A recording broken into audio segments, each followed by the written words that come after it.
Evening everyone, I just thought I'd show you my pond. With a bit of a mixed match of videos this, because I need to ask you some questions in a bit, but this is my pond that I made. That's Queenie. Golden koi, that's Tat. Strange koi that one. Same age as Queenie, but he's never grown, he just keeps getting wider. Bushy bumpkins. And then I built that stream there. And a little waterfall coming through. And been a Yorkshireman. Didn't cost me a penny this. Collected the stones. Got some liner from a building site.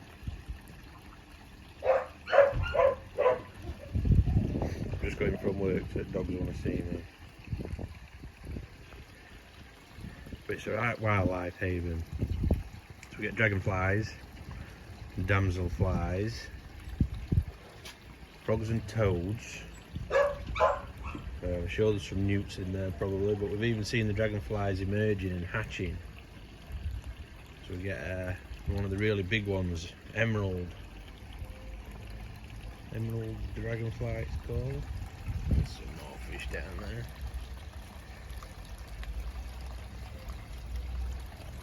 And then last year we had some snakes, which was amazing. When we had the really hot weather for that 4-day period, we got some grass snakes. We had a big one, which I'm assuming was a female. That was seen crossing over there. And then there was some, obviously what were babies, because they were trying to catch the frogs. And I should have took some pictures, but I didn't for some reason. But the little snakes, they were only about 6-7 inches long, and they were grabbing hold of the frogs, but the frogs were too big for them. So that was a treat. So we're waiting to see if we've got snakes again this year, or whether it was just that super hot weather for those few days that we had brought them in because it's a water source. Not seen any this year, but they were actually living underneath that log over there. Ah, bit of interest for you guys. But the fish are a bit quiet. Oh, there's one. We've got a couple of them, 2 ghost kois. And there's another fish, what's called camo. It's a grass carp, but you don't see him often, which is why we call it camo. But the lilies are doing beautiful this year. Stunning they are. One's cream coloured one there. I need a bit of pond defoam, and the foam's gone down because the plants have all kicked off. That's when, I think it's when the nitrates in the water get a bit high. You get a bit of foam. But I've got a pond filter and UV lamp and everything. So, that's my pond.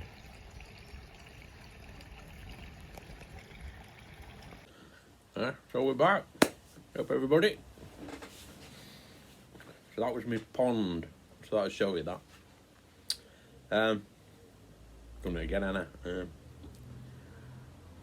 Not a bad week so far.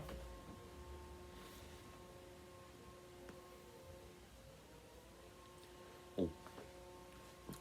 My Hardcastle State pipe, which is my go-to pipe. Love it. Love it. It just smokes anything. We've got some Reaver plug.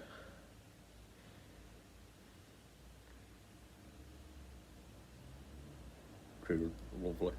In from work. Been a good day today. Local job. Backwards and forwards. No traffic. We were on a pump, so we're pumping the concrete in. Really quick job. It's been good. But Israel SoCal Piper said they were at 105 or 104, and then Cliff Hype Ninja and said the same. I think it was 106 on the index. Absolutely. I mean, we're at 20 Celsius today, which is 68 Fahrenheit. And that's warm. I mean, I know I've got my hoodie on, but that's 'cause I've been doing some stuff in the garden. Shifting some mucky stuff around. But 100 and over, I don't know how you cope. I mean, I know you've got air conditioning and things like that, but...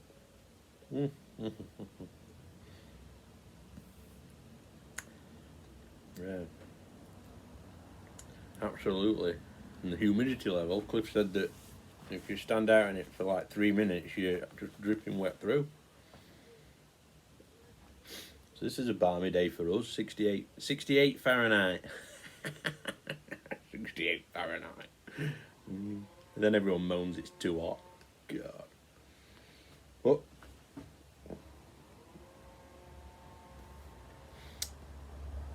what else? Oh yeah, Greg, the tunnel take. So Greg was doing some humidity checks with his damp meter. I messaged him and said that's why I use firewood. So and he was asking what type I had. So Greg got a Valiant, mate. Put my specs on. Yeah, Valiant moisture meter. That one.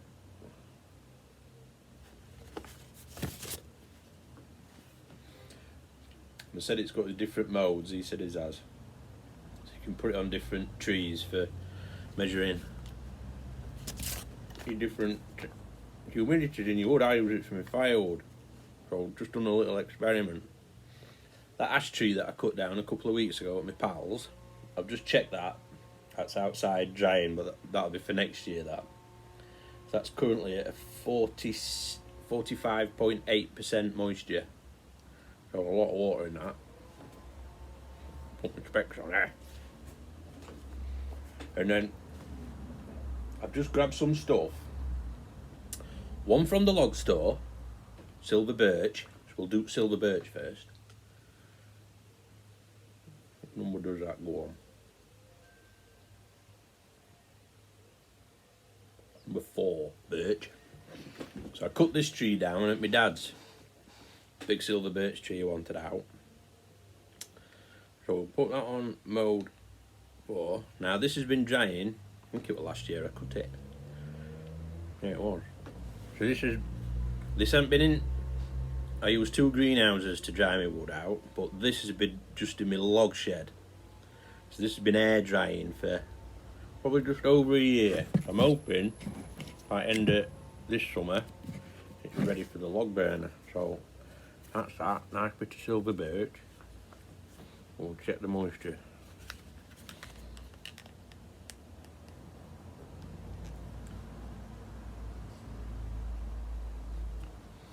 So at the top, I'll stick it in the middle. So we're at 12%. So not bad that. By end of summer, that'll be even drier, but that's not been in the hot rooms. That's just been outside. It's covered, it just air dries. And this, a bit of poplar. Now, not the greatest of firewoods. You don't get, like, it doesn't drop down into coals, but it's free. So you can't grumble, can you? And I've got quite a bit of this. So that's the poplar. And for poplar, we put it on to number 2.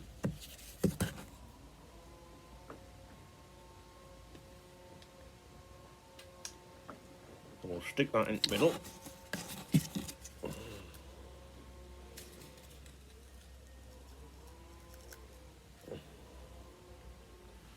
So the poplar, that was cut down this year. That was cut in spring. And that's been in my greenhouse. So that's at 9.5%. So that'll burn perfect. Which just shows that the greenhouse is absolutely dry the wood beautiful. I'm not waiting I'm not waiting 2 years for it to season. And then we've got some cedar, some red cedar. Sliced a bit of this, put that in my Tupperware in the cigar, which makes it smell nice, doesn't it? Just cut a right thin sliver, dried it out, and then, oh, it's sticky. Dried it out and just put a little bit in my Tupperware. So what we got for cedar? Right, so cedar number 4.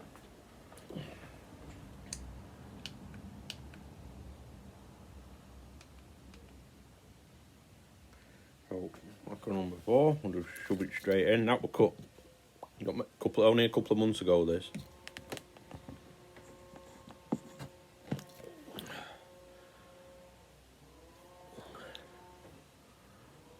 Oh, wrong mode.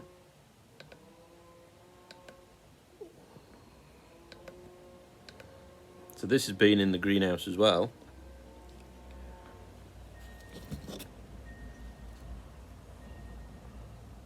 And we're at 5.5%, which that's just dried out like that. It's not a very big piece, but it just shows the difference between drying outside, air drying, or stuck in there. So then what I thought I'd do, because this is what Greg did, I want to check my Reaver plug. A bit like a tree, isn't it?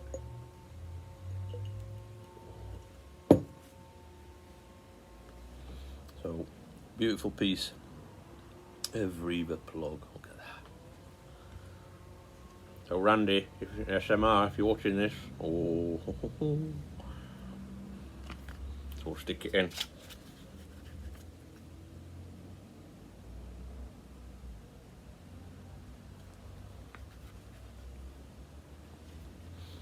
So I don't know what mode to put it on, but at mode 4, it's 60%.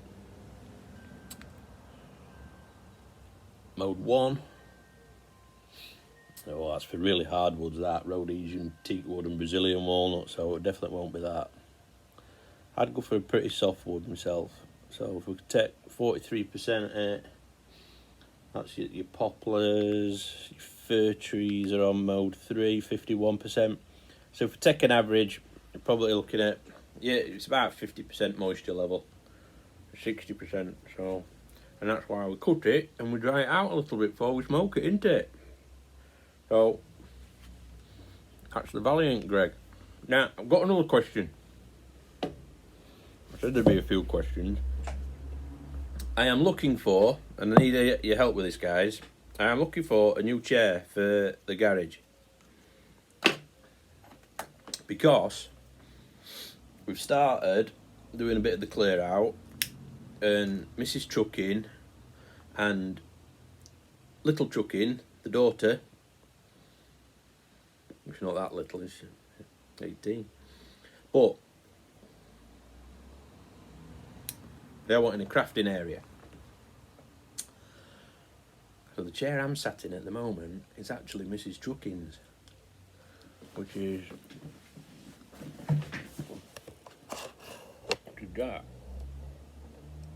It's a normal office chair.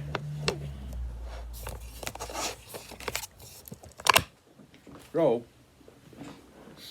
when Mrs. Trucking moves into my space, she'll want her chair. So I need a new chair. I hate internet shopping. Can't stand it. I hate going to shopping. Don't like it.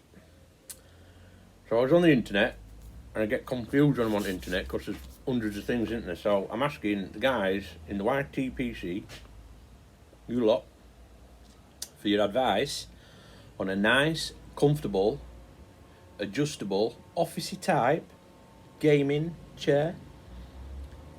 It needs to be height adjustable. Of course, my bench here, it's not short, quite high. Obviously it needs to be comfy. Recliner would be good. Not bothered about that massaging rubbish, because that's just something else. That's just something to charge up and break. And then budget 100. Below 100 would be lovely.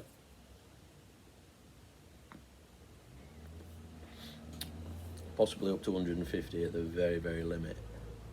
It'll get sat in a lot. The cheaper the better. I'm from Yorkshire.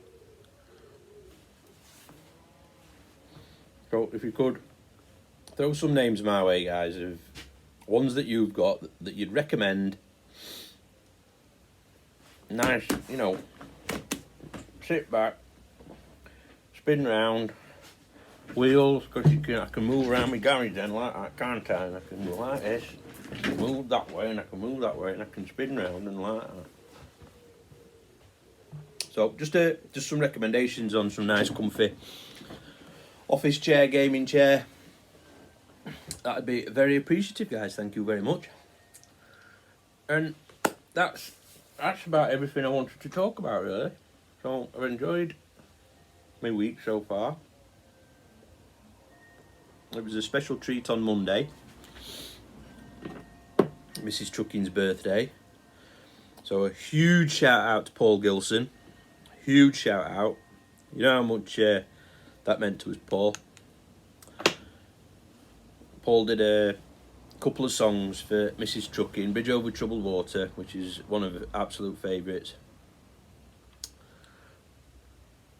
And then he did a bonus song, which we weren't expecting, which was absolutely beautiful as well. So thank you very much, Paul, for taking the time to do that. If you've not seen it, go and have a look, because he did a fantastic job and we loved it. So, and we shall be going out this weekend. Out with something nice to eat. It'll be very nice. The love of my life. She's an amazing woman, absolutely amazing woman. You've met her. You met her when she did the draw. And I'm sure you'll meet her again. She'll pop in at some time. And I'm doing these when she's crafting. She'll be sat behind me, won't she? Anyway, time's ticking on. Have a great next couple of days. Weekend's coming. Enjoy your smokes and look after your family. Family first. See you later, guys. Bye now.